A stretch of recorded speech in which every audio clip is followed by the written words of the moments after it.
Today's episode is brought to you by the folks over at SeatGeek, the best and easiest to use ticket platform out there. They take the confusion out of buying tickets using a 0 to 10 scoring system and a green is good, red is bad color rating system so you and your loved ones get the best deal possible. So whether it's going to see our beloved Redlegs at Great American Ballpark, the Bengals over at Paycor, FC Cincinnati, one of the area college teams, or pretty much anything in between, use promo code Riverfront at checkout and receive $20 off your first order. Click the link in the show notes to download the app and get started. That's Riverfront, one word, for $20 off. What's up, guys? I'm Ryan Roberts. Welcome into another edition of the ALB Bearcats podcast, brought to you as always by Riverfront U. Tonight, we have a special guest. We are joined by the one and only Joey Burton. Joey is an NBA player development coach. Joey, welcome into the show. Hey, appreciate you having me on tonight, Ryan. Yeah, absolutely, man. Let's just start with you kind of giving us some your background and how you got into the development side of coaching. Yeah, I was coaching actually on the women's side at Mississippi State University, and the coach got retired. And so I decided to try something different, and I got into arena. I moved to Indianapolis and worked for a man by the name of Ed Schilling, who was running a basketball academy as well as a high school coach, a successful high school coach. And that just got me into the arena of skill development. And he left to take a job with Steve Alford at UCLA. And I just took over what he was doing. I didn't have the pros at the time, but I just worked with whoever was in the gym, and through just hard work and perseverance, I was able to connect with higher level players. And now I'm predominantly working with NBA clients. So a few of the guys that you've worked with and are currently working with include Georges Niang, Ed Sumner, which is a Xavier guy, as well as Trey Lyles, who is at Kentucky. Who are some of the other guys that you've worked with throughout your career? I've worked with Yogi Ferrell, Glenn Robinson, the third. I've worked with Carson Edwards when he was at Purdue and had some magical games there. I've worked with just local talent as well in Indianapolis, and Xavier Booker, who's at Michigan State right now. So been involved with players at all levels. Being on the college side of things and now kind of doing the solo thing, how has working with all of these different guys kind of developed your mindset as well as the way you go about your training?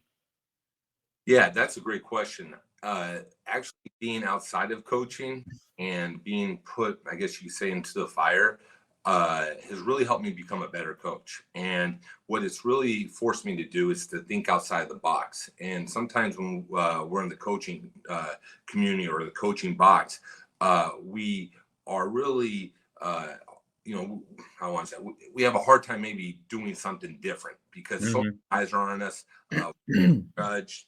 And so having the ability to kind of make my own decisions, but also having to try different things to figure things out for clients because so much is on the line has allowed me to become a better coach. They have a lot of people watching them. Fortunately for me, I don't have a lot of people watching me and on every little decision. So you worked with former Cincinnati guard Mike Saunders Jr., being an Indianapolis guy, but the reason we had you on tonight is because one of your most recent clients is Vik Lakhin. So I guess the biggest question I have is, how does an Atlanta, Georgia guy come across a Russian by the name of Vik Lakhin? Well, it's all about relationships in this. And Mike Roberts was at Indiana, and I worked with Armand Franklin, who was one of their guys when he was at Indiana. And Armand improved, and he got better at shooting. And I think that stuck in Mike's mind. And so Mike and I just always have had a deep respect for each other. And when he came with Wes to Cincinnati, he reached out to me and said, "Hey, I got a guy, Vik. I really think he could be a really good pro, and we want to use him more on the perimeter. And we need to get him to shoot more threes."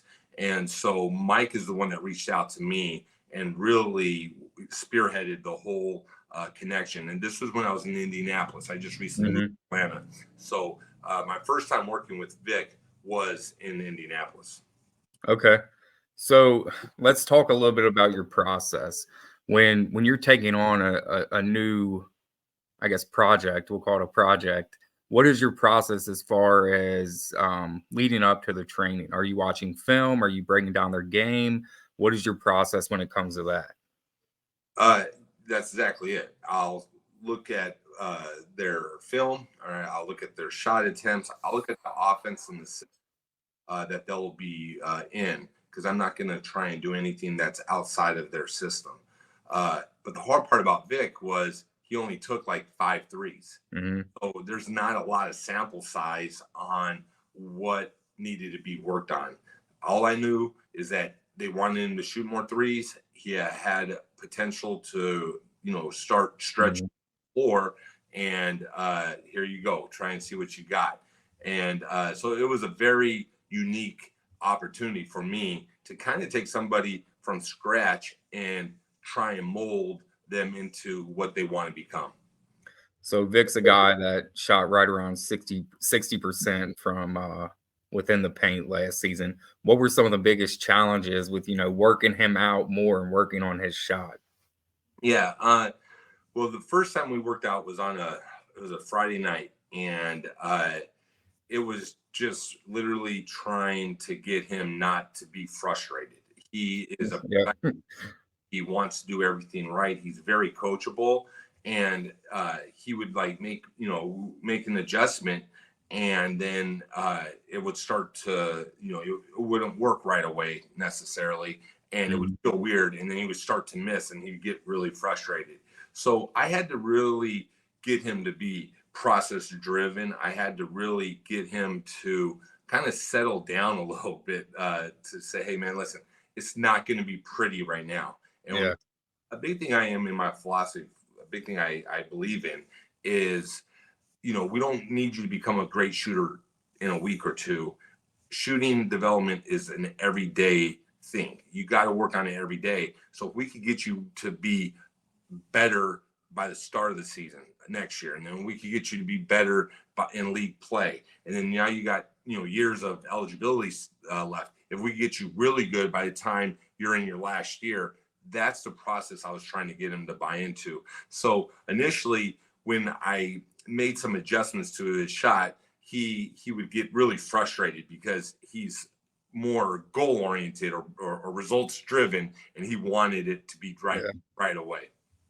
So a lot of times we see big guys struggle with their shot, especially at the free throw line. What would you say are some of the contributing factors to that?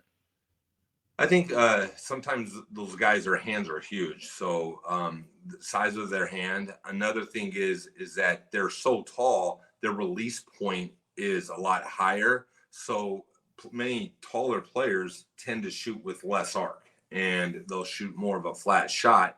And so one of the examples I told Vik is when we're trying to get him to generate more arc was hey, do you know who Dirk Nowitzki is? Yes. I was okay, does he shoot a flat shot or does he shoot with a lot of arc? A lot of arc. Okay. Then we got to start simulating what some great 7-foot shooters do. And so that was the biggest thing with Vik, is getting him to see what worked and getting him to understand this is what works. And it's uncomfortable. It's not going to be easy, or it's not going to feel good right away. And it's the same issue I had with George Ning. George Ning, I worked with him his rookie year in Indiana, and he wasn't playing much. And he was just man, I don't think I could shoot deep with this new shot. He was just really concerned about how it felt. And he didn't make a three-pointer his rookie year, but then for 5 straight years, he shot 40% or 3 in the NBA. Yeah. So, now he tells the young guys, bet now with the Cavs, he tells young guys if they're, fixing their shot or there are things that they need to work on, it's hey, it's going to get worse before it gets better. And I had an example with Vik, and he, like I said, very coachable, but he also has a stubbornness that makes him really good. Yeah. So in terms of just the pure fundamentals and mechanics, what were some of the things that you worked on with him as far as his shot goes? he had a tendency to kind of bring it more through the middle of his body or through the left side of his body. And one thing that was noticeable right off the start of the workout is he had a tendency to miss in all different places. Usually, hey, if we could get one common miss, we're okay. But it's tough when a player's like missing left, and then they might miss short, and they might miss right, and they might miss right again, and they might miss left.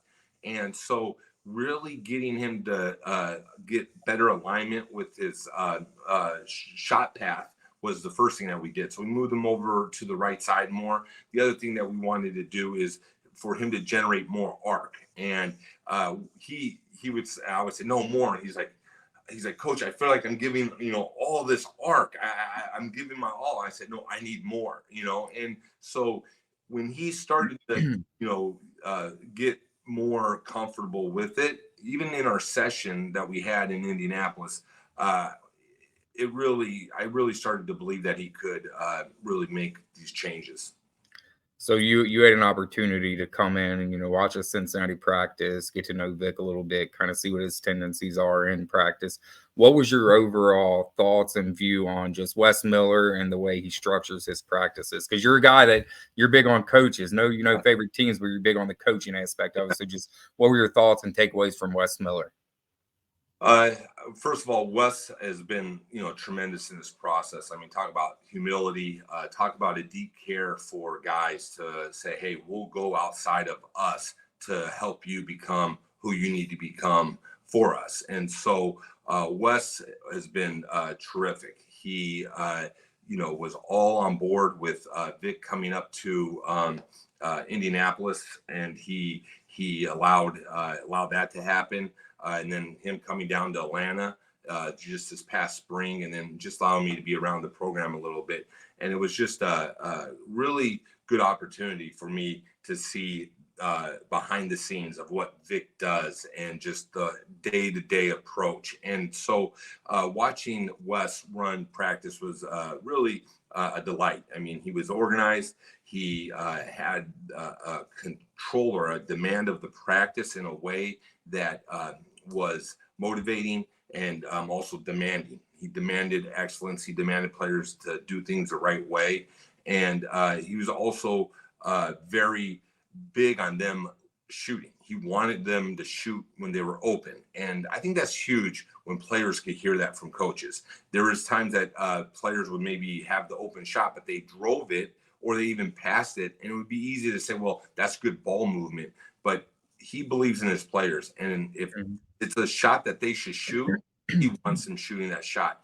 And I know that goes a long way with players. When the head coach is almost challenging you to shoot even more, that speaks volumes of the belief that a coach has in the player. So yeah, he was great to watch and just observe with everything that I saw was really good practice design. I thought he's just really was able to interact with the players in a way that, like I said, is demanding, but it builds confidence as well. So prior to last night, Vik had a little bit of a rough shooting night last night against Xavier, 1 for 7. But prior to that, he was 9 for 18 on the year. How much contact are you having with him throughout the season, or kind of maybe giving him tips and watching his games? Yeah, we talked. I mean, obviously after the 5 for 6 night, he reached out to me. I was flying back, so I didn't get the call right away. But we talked later that night. But yeah, I'll check in with him.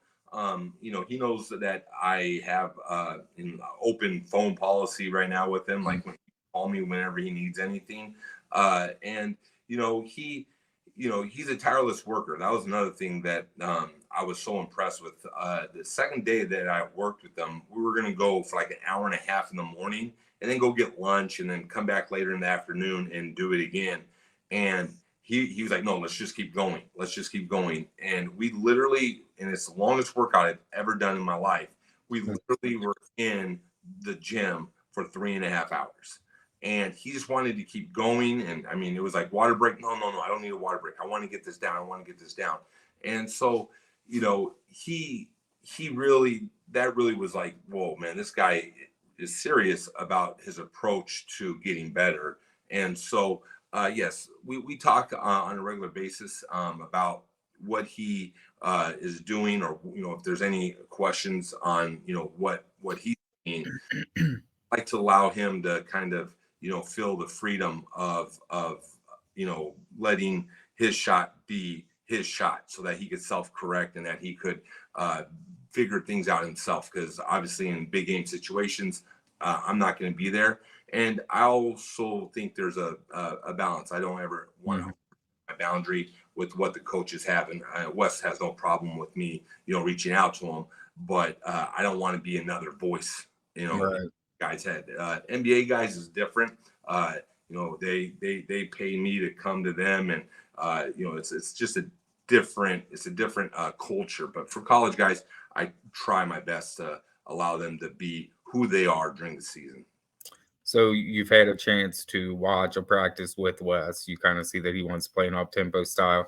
How do you think Vik's skill set fits into that long term? Like maybe at the next level, whether it's professionally here or professionally overseas.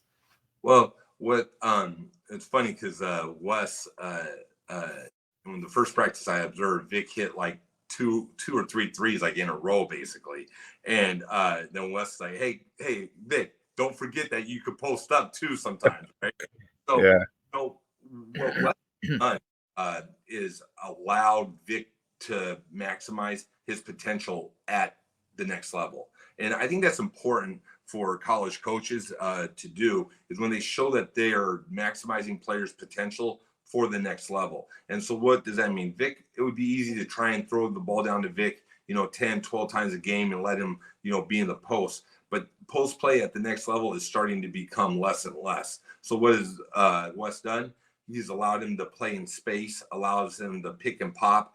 Vik is a very cerebral player, so he could play out of the DHOs and he could play on the perimeter, and you could run actions through him because of his passing ability. And now with the shooting ability, it makes it even harder for teams to have to guard that. So I think Wes has set him up terrifically by allowing him to get further out and then challenging him even to shoot more and to be more comfortable with shooting the three ball. So you kind of mentioned Vik's work ethic and being a tireless worker, but on the flip side, Vik's a guy that has a lot of personality. What was it like working with him outside of basketball and kind of getting to know him as a person? It was great. He has no filter. What comes to mind is what it is, and so he's a joy to be around because he's authentic. He is who he is, and I think he tries and balance the being in a foreign country, right, and not totally understanding the culture. I think he tries and balance that with who he is, and sometimes it comes across just hilarious, with things that he does and things that he says. But he's very a caring person. He wants to do it the right way. He doesn't want to ever overstep his boundary or do something that might make somebody mad, and it just shows how much of a heart he truly has. Did he ask you to check out his comedy show yet on YouTube? No, I have not heard about the comedy show. So Vik actually does stand-up comedy. So I'm a little surprised he hasn't told you about it because at one point he had a YouTube show that he was kind of doing his own stand-up comedy on. So I'm a little surprised he hasn't. Next time you talk to him, ask him why he hasn't sent you the link for his comedy show yet. I will, but that goes to his boundaries. He's like, no, I don't want coach to think of me any differently. I'm a player. I don't want him to think anything different, So I just think that he would be a great comedian. Have you heard any of them? No, but just being in press conferences with him and, Big 12 Media Day, some of the stuff that he's saying and, some of the stuff that Wes has said, he's on the way back from Big 12 Media Day. Wes mentioned that Vik said he wasn't going to let Wes get any work done because Wes had a practice to plan. So he said that, he was going to make sure Wes got nothing done and just bug him and bother him the whole plane ride home. And Wes said that Vik was asleep within 5 minutes because he was so worn out from all of the media day stuff that day. Oh, that's classic Vik there for you. That's funny. So what are some of the because I've done some things on the side with the recruiting where you kind of have to have that professional personal balance. What are some of the, how do you balance that where you've got guys like Trey Lyles, Georges Niang, Ed Sumner, where you're trying to get to know them as people and persons, but you also have that professional balance. How do you manage that? Yeah. Being who you are, I think authentic is important, and being a truth teller. And those two things have really paid off dividends for me with players and relationships, showing that I have a high care level, but also being able to say, hey, I'll tell you the truth because I care about you. And so it is a balance with my clients, because especially with the NBA, there's a lot of perks that come with being around an NBA player. Like I've eaten at restaurants that I would never have, been able to eat at. I've gone. Yeah. I was at a Monday night football game in Philadelphia, sitting on the 50-yard line in the suite of one of the Philadelphia 76ers owner. I had no clue it was the owner's suite. I just was there with my client, right? So I get some great, experiences doing what I do, but having this ability to be authentic with them and, be a truth teller to them. And there is a balance where I'm not trying to be their friend. I'm not trying to be there in their crew, but I do value the relationship. And, the guys that I work with, we have a big relationship than just the basketball. And so that's what's important to me. And I think they have sensed that. And, those are the ones that, or those type of relationships are the ones that are able to last through just what you do. It becomes now about who you are. Right. Yeah, absolutely, man. Well, I know you got a workout to get to, so we're not going to keep you any longer, but we definitely appreciate you coming on tonight and kind of sharing your experience with Vik and talking about his development during the offseason. Pleasure. I'm a Vik fan and a Cincinnati fan, as long as Vik and Wes are there. All right, Joey. Well, take it easy, and we look forward to talking to you again soon. Yeah, no doubt.